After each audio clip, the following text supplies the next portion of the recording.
না জানো না জানো না। হ্যালো বন্ধুরা, লিটো টেকনিক্যাল ইউটিউব চ্যানেলে আপনাদের স্বাগত। বন্ধুরা, এই ভিডিওতে মিনি অ্যাম্প্লিফায়ারের সার্কিট ডায়াগ্রাম সম্বন্ধে আলোচনা করব। এই ভিডিওতে সার্কিট তৈরি করে সাউন্ড টেস্টিং এবং পুরো সার্কিটের কানেকশন করে দেখাবো। এই ভিডিওতে সবচেয়ে বেস্ট কোয়ালিটির অ্যাম্প্লিফায়ার তৈরি করব। এই অ্যাম্প্লিফায়ার তৈরি করার জন্য LA4440 আইসি ইউজ করব। এই আইসি দিয়ে সিঙ্গেল চ্যানেল ও ডুয়েল চ্যানেলের মিনি অ্যাম্প্লিফায়ার তৈরি করব। এই ভিডিওর মাধ্যমে খুব সহজে ও খুব কম খরচে বাড়িতে অ্যাম্প্লিফায়ার তৈরি করতে পারবেন। তাই ভিডিওটি মনোযোগ দিয়ে শেষ পর্যন্ত দেখবেন, কোথাও স্কিপ করবেন না। ভিডিওটি স্কিপ করে দেখলে সার্কিট ডায়াগ্রামটি ভালোভাবে বুঝতে পারবেন না। প্রথমে 4440 আইসি সিঙ্গেল চ্যানেলের অ্যাম্প্লিফায়ার তৈরি করব, তারপর এই আইসি দিয়ে ডুয়েল চ্যানেলের অ্যাম্প্লিফায়ার তৈরি করব। এবার আসবো এই আইসির সিঙ্গেল চ্যানেলের সার্কিট ডায়াগ্রামে। আগের ভিডিওতে এই আইসির পিন আউট সম্বন্ধে আলোচনা করা হয়েছে, তাই এই ভিডিওতে আইসির পিন আউট সম্বন্ধে আলোচনা করব না। যারা আগের ভিডিওটি দেখেননি তাদের জন্য ভিডিওর এন্ডে দিয়ে দেবো, দেখে নেবেন, তাহলে বুঝতে আপনাদের সুবিধা হবে। এই আইসির 1 নম্বর পিন NF1, তাই 47 UF 16 ভোল্টের একটা ক্যাপাসিটরের পজিটিভ লেগ আইসির 1 নম্বর পিনের সঙ্গে যুক্ত করতে হবে এবং নেগেটিভ পিনে 100 ওহমস বা 220 ওহমসের রেজিস্টার দিয়ে গ্রাউন্ড করতে হবে। আমি এখানে গ্রাউন্ডের কানেকশনগুলি যোগ করছি না, ভিডিওর শেষে তারের মাধ্যমে সমস্ত নেগেটিভগুলো একসঙ্গে যোগ করব। এরপর আইসি 2 নম্বর পিন 1 নম্বর চ্যানেলের ইনপুট, তাই এই পিনে 2.2K রেজিস্টার দিয়ে সিঙ্গেল ইন করতে হবে। এরপর আইসির 3 নম্বর পিন গ্রাউন্ড, তাই এই পিনে নেগেটিভ সাপ্লাই দিতে হবে। এরপর আইসির 4 নম্বর পিন AM, তাই এই পিনটি ফাঁকা থাকবে। এরপর আইসির 5 নম্বর পিন DC, তাই এই পিনে 220 UF 16 ভোল্টের ক্যাপাসিটরের পজিটিভ লেগ এই পিনে যোগ করতে হবে এবং নেগেটিভ লেগ গ্রাউন্ড করতে হবে। এরপর আইসির 6 নম্বর পিন 2 নম্বর চ্যানেলের ইনপুট, যেহেতু এখানে সিঙ্গেল চ্যানেলের অ্যাম্প্লিফায়ার তৈরি করা হচ্ছে তাই এই পিনটিকে গ্রাউন্ড করতে হবে, তাই এখানে এই ক্যাপাসিটরের নেগেটিভ লেগটি এই পিনের সঙ্গে যুক্ত করে দিলাম। এরপর আইসির 7 নম্বর পিন NF2, তাই এই পিনে 47 UF 16 ভোল্টের ক্যাপাসিটরের পজিটিভ লেগ এই পিনের সঙ্গে যোগ করতে হবে এবং নেগেটিভ লেগে 220 ওহমসের রেজিস্টার দিয়ে গ্রাউন্ড করতে হবে। এরপর ক্যাপাসিটর ও রেজিস্টারের মাঝখান থেকে 15K রেজিস্টার দিয়ে 12 নম্বর পিন বা 2 নম্বর চ্যানেলের আউটপুটের সঙ্গে যুক্ত করতে হবে। এইসির 8 নম্বর পিন গ্রাউন্ড, তাই এই পিনে নেগেটিভ সাপ্লাই দিতে হবে। এরপর 9 নম্বর পিন 2 নম্বর চ্যানেলের BS, তাই এই পিনে 100 UF 16 ভোল্টের ক্যাপাসিটরের পজিটিভ লেগ যোগ করতে হবে এবং নেগেটিভ লেগ 2 নম্বর চ্যানেলের আউটপুট বা 10 নম্বর পিনের সঙ্গে যোগ করতে হবে। এরপর আইসির 10 নম্বর পিন 2 নম্বর চ্যানেলের আউটপুট, তাই এই পিন থেকে 1 ওহমস রেজিস্টার ও 104 PF দিয়ে গ্রাউন্ড করতে হবে।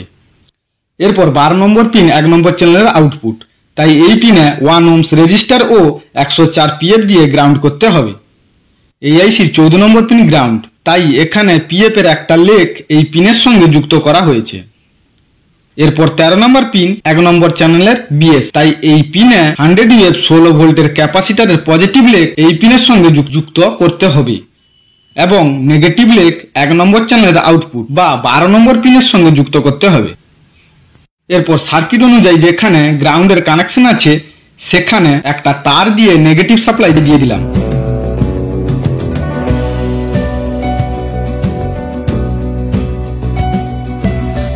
এরপর আইসির 11 নম্বর পিন VCC, তাই এই পিনে পজিটিভ 12 ভোল্ট সাপ্লাই দিতে হবে। এবার আইসির 10 নম্বর ও 12 নম্বর পিন থেকে আউটপুট বা স্পিকার কানেকশন নিতে হবে। এবার আমাদের অ্যাম্প্লিফায়ারের সার্কিটটি কমপ্লিট। এই সার্কিটের মাধ্যমে আপনারা খুব সহজে বাড়িতে 20 ওয়াটের খুব ভালো মানের একটা মিনি অ্যাম্প্লিফায়ার তৈরি করতে পারবেন। এই অ্যাম্প্লিফায়ারের সাউন্ড কোয়ালিটি খুব ভালো হয় এবং এই অ্যাম্প্লিফায়ারে 6 ইঞ্চি ও 8 ইঞ্চি স্পিকার বাজাতে পারবেন। এবার আসবো এই আইসির ডুয়েল চ্যানেল সার্কিট ডায়াগ্রামে। এই সার্কিট তৈরি করার জন্য প্রথমে এই আইসির গ্রাউন্ড পিন মানে আইসির 3, 8 ও 14 নম্বর পিন একটা তার দিয়ে একসঙ্গে যুক্ত করে নিলাম। এরপর আইসির 1 নম্বর পিনে 100 UF 16 ভোল্টের ক্যাপাসিটরের পজিটিভ লেগ এই পিনের সঙ্গে যুক্ত করতে হবে এবং নেগেটিভ লেগ গ্রাউন্ড করতে হবে। আইসির সমস্ত পিনে কানেকশন করার পর সার্কিট অনুযায়ী যেখানে গ্রাউন্ডের কানেকশন আছে সেখানে নেগেটিভ সাপ্লাই দিয়ে দিব। এরপর আইসি 2 নম্বর পিনে 4.7 UF 50 ভোল্ট ক্যাপাসিটরের পজিটিভ লেগ যোগ করতে হবে এবং নেগেটিভ লেগে 2.2K রেজিস্টার দিয়ে গ্রাউন্ড করতে হবে। আইসির 4 নম্বর পিন ফাঁকা থাকবে। এরপর 5 নম্বর পিনে 100 UA 25 ভোল্টের ক্যাপাসিটারের পজিটিভ লেগ যোগ করতে হবে এবং নেগেটিভ লেগ গ্রাউন্ড করতে হবে। এরপর 6 নম্বর পিনে 4.7 UA 50 ভোল্ট ক্যাপাসিটারের পজিটিভ লেগ যোগ করতে হবে এবং নেগেটিভ লেগে 2.2K রেজিস্টার দিয়ে গ্রাউন্ড করতে হবে। এরপর 7 নম্বর পিনে 100 UA 16 ভোল্ট ক্যাপাসিটারের পজিটিভ লেগ যোগ করতে হবে এবং নেগেটিভ লেগে গ্রাউন্ড করতে হবে। এরপর আইসি 9 নম্বর পিনে 100 UA 16 ভোল্টের ক্যাপাসিটারের পজিটিভ লেগ যোগ করতে হবে এবং নেগেটিভ লেগ 10 নম্বর পিনের সঙ্গে যুক্ত করতে হবে। এরপর 10 নম্বর পিনে 220 UA 35 ভোল্ট ক্যাপাসিটারের পজিটিভ লেগ যোগ করতে হবে এবং নেগেটিভ লেগে 104 PF দিয়ে গ্রাউন্ড করতে হবে। এরপর আইসির 13 নম্বর পিনে 100 UA 16 ভোল্ট ক্যাপাসিটারের পজিটিভ লেগ যুক্ত করতে হবে এবং নেগেটিভ লেগ 12 নম্বর পিনের সঙ্গে যুক্ত করতে হবে। এরপর আইসির 12 নম্বর পিনে 220 UA 35 ভোল্ট ক্যাপাসিটারের পজিটিভ লেগ এই পিনে যোগ করতে হবে এবং নেগেটিভ পিনে 104 PF দিয়ে গ্রাউন্ড করতে হবে।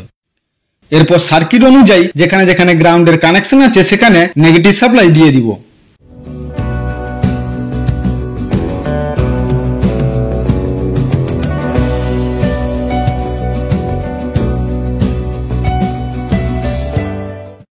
এরপর আইসির 11 নম্বর পিনে পজিটিভ সাপ্লাইয়ের জন্য একটা তার যোগ করে দিলাম। এরপর আউটপুটের জন্য স্পিকার কানেক্টরের নেগেটিভ লেগ দুটি একসঙ্গে যোগ করে সার্কিটের নেগেটিভের সঙ্গে যোগ করে দিলাম। এরপর আইসির 10 নম্বর ও 12 নম্বর পিনে ক্যাপাসিটারের নেগেটিভ লেগ থেকে একটা করে কানেকশন স্পিকার কানেক্টরের সঙ্গে যুক্ত করে দিলাম। এরপর সিংলেন ইন করার জন্য আইসির 2 নম্বর ও 6 নম্বর পিনে ক্যাপাসিটারের নেগেটিভ লেগ থেকে একটা তারের মাধ্যমে সিংলেন ইন করে দিলাম।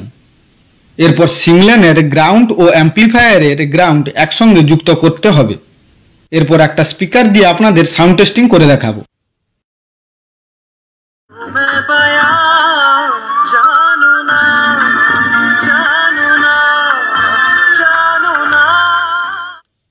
ভিডিওটি আপনাদের কেমন লেগেছে কমেন্ট করে জানাবেন। ভিডিওটি যদি আপনাদের ভালো লাগে তাহলে একটা লাইক করে দিন, আর চ্যানেলে যদি নতুন হয়ে থাকেন তাহলে চ্যানেলটিকে সাবস্ক্রাইব করে নোটিফিকেশন অন করে রাখুন সবার আগে ভিডিও পাওয়ার জন্য।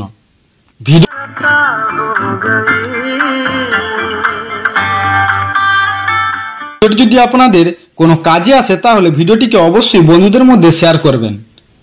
আপনাদের মূল্যবান সময় দিয়ে ভিডিওটি শেষ পর্যন্ত দেখার জন্য আপনাদের অসংখ্য ধন্যবাদ। আপনাদের যদি কোনো বিষয়ে সমস্যা বা জানার থাকে তাহলে আপনারা অবশ্যই আমাকে ভিডিওতে কমেন্ট করে জানাবেন। আমি আপনাদের সমস্ত রকমের সমস্যার সমাধানের যথাসাধ্য চেষ্টা করব। সবাই ভালো থাকুন ও সুস্থ থাকুন। দেখা হবে নেক্সট ভিডিওতে।